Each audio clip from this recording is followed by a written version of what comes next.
On Saturday, the former Vice President of Nigeria, Atiku Abubakar, hosted a high-stake meeting at his Abuja residence with Yabaji Yusuf Sani, the national chairman of the Action Democratic Party (ADP), along with other senior party executives.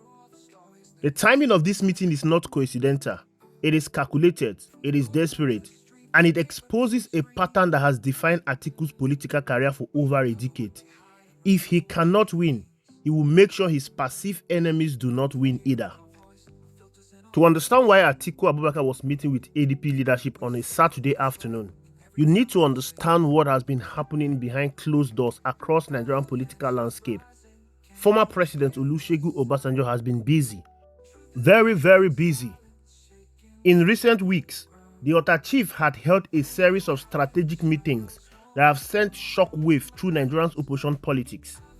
Firstly, there was a closed-door meeting with former military president Ibrahim Babangida at his hilltop residence in Minna. That meeting, which reportedly lasted about 1 hour, was no social media visit. Sources indicate it was part of Obasanjo's broader strategy to engineer a political arrangement that would sideline his former vice president Atiku Abubakar.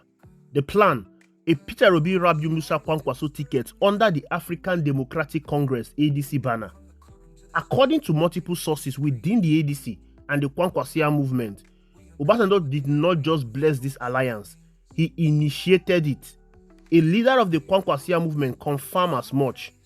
The former president is involved. In fact, he mooted the idea, and we are happy to be on track. Another ADC source revealed that Obasanjo has been actively connecting Obi with northern power brokers to ensure the alliance succeeds. This is not speculation. Both Peter Obi and Kwankwaso have reportedly set up a joint committee to actualize the ticket. The discussions have moved beyond talking. They are now at the execution stage.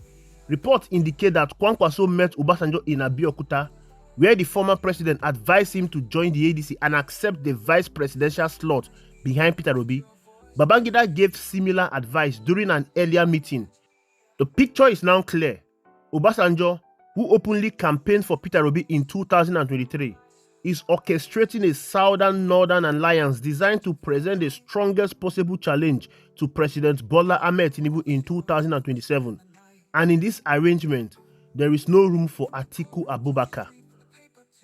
Now, this clearly explains the reason Atiku Abubakar is meeting with ADP. He has seen the handwriting on the wall. He has been sidelined. He has been relegated to the background. Atiku is not meeting with ADP leadership because he suddenly believes in their platform. He is not there because he sees the ADP as the ideal vehicle for national transformation. He is there because the ADC, the coalition party he helped build, is being maneuvered away from him. The walls are closing in, and Atiku knows it. Yes, the ADP chairman insisted that the meeting was not about a merger with any party and not about recruiting any individual into the ADP. But let us be serious. Former vice presidents do not host a today meeting with party chairmen for philosophical discussion about democracy. These are strategic consultations.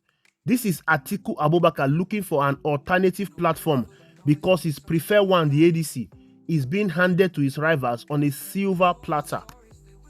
Consider the sequence of events. Obasanjo broker and Obi Kwankwaso alliance for the ADC. Insiders report that the plan is for Obi to win the ADC presidential ticket, with Kwankwaso as running mate. Atiku, who has publicly declared he will not step aside for anyone in the ADC, suddenly finds himself on the outside looking in. His response: cut the ADP as a backup platform. This is not the behavior of a man confident in his path to victory. This is the behavior of a politician hedging his bet, creating options, and ensuring that regardless of what happens, he remains on the ballot in 2027. Do you want to understand the behavior of a man who is sure of his victory? Let's look at Peter Obi. But before then, this is a passionate appeal. Analytics from YouTube shows that 96% of those that watch Avalanche Media haven't subscribed to Avalanche Media. When you subscribe and like this video, you help Avalanche Media to grow and help this video to reach a wider audience. Please like, subscribe, comment, and share this video. Let us continue. This Obasanjo arrangement explains something that has puzzled political observers for months, and that is Peter Obi's unshakable confidence about his 2027 presidential bid. Actually, are you assuring Nigerians that you'll be on the ballot for 2027? I'm contesting, and I'm sure I will be. And people who have looked at it, they have to look at who is competent, who have the capacity, who have everything. And I think I'm qualified. And I have the capacity to do the job. And I'm saying it over and over again that in 4 years, I can change the trajectory of Nigerian to a positive one. I'm not scared of anybody. And for me, I'm in this election. We must have a better Nigeria for our children. The next election won't be the same. I can tell you, the next election won't be the same. Let's think about it.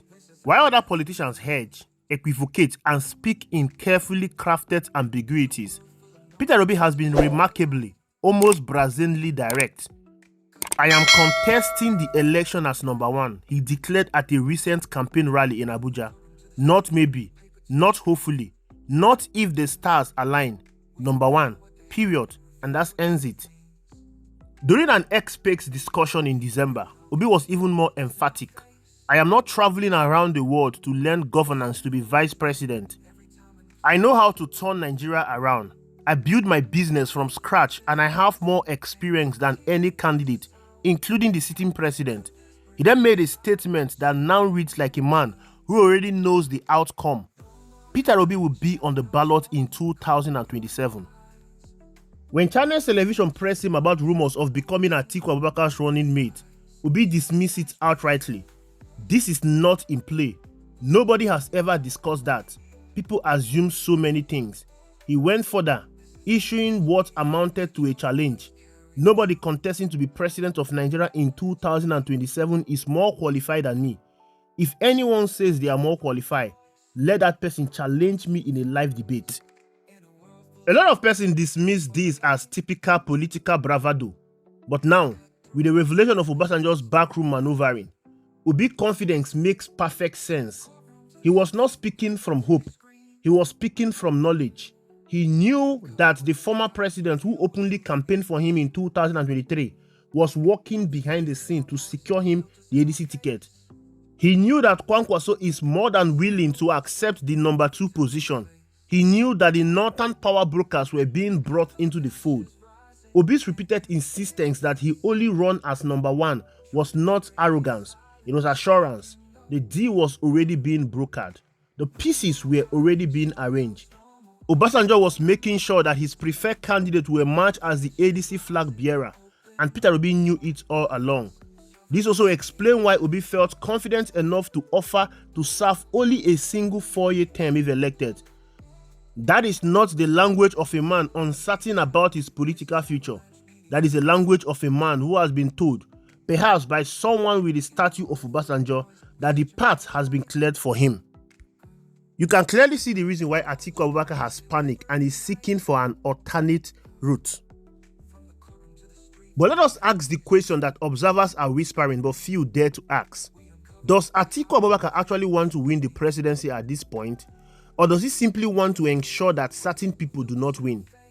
At 97 years old, having run for president 6 times and lost every single time, Atiku Abubakar's chances of winning a general election are remote. He lost to Buhari, he lost to Tinubu.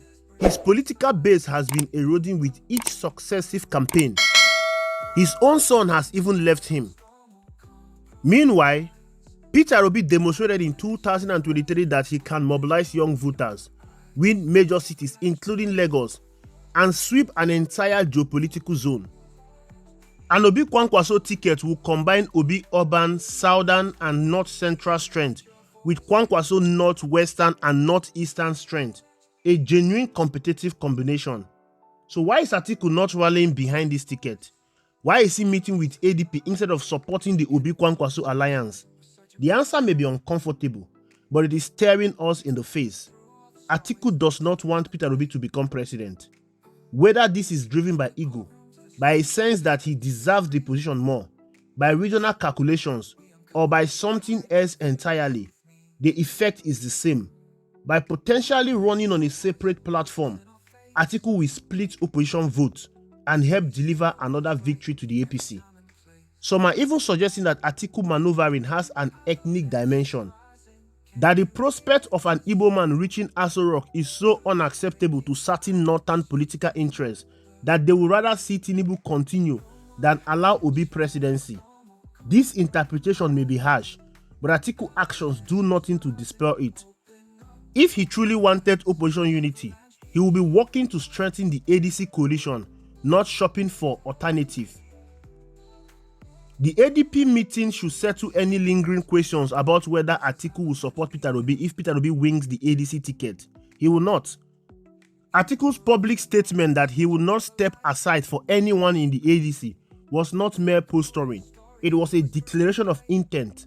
The man who has sought the presidency for 3 decades is not about to gracefully concede to a younger candidate, regardless of what the political arithmetic suggests.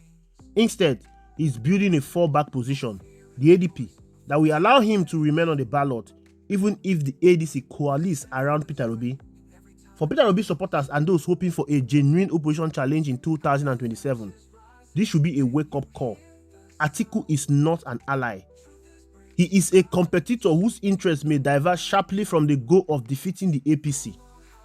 His meetings with ADP, his refusal to step aside, his shopping for alternative platforms, all of this points to a politician who will prioritize his own ambitions over collective opposition success.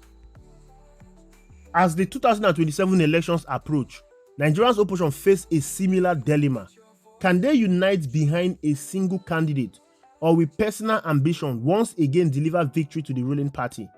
Obasanjo appears to have learned from 2023. His engineering of the Obi-Kwankwaso alliance represents a serious attempt to create a ticket that can compete nationally. The combination of Obi appeal in the south, the north central, the southwest, and among young voters with Kwankwaso's northern structure could be formidable. But Atiku remains the wild card. If he secures the ADP ticket and runs a parallel campaign, the opposition vote will be split again, and the APC will benefit again. This is the Atiku pattern, a pattern that has been consistent since 2015, when his defection helped bring the APC to power in the first place. Nigerians watching this development should ask themselves a simple question. Is this man fighting to lead Nigeria to a better future? Or is this man fighting to ensure that if he cannot be president, certain others cannot be president either? The answer, judging by Saturday's meeting in Abuja, seems increasingly clear. Atiku Abubakar is not trying to win. He is trying to stop someone else from winning. And in Nigerian politics, that makes him the most dangerous kind of spoiler. One who would rather see the country suffer another 4 years of what he himself calls incompetent leadership than see a rival succeed where he has repeatedly failed. The chess pieces are moving indeed, but Atiku is no longer playing to win. He is playing to make sure Peter Obi does not win either.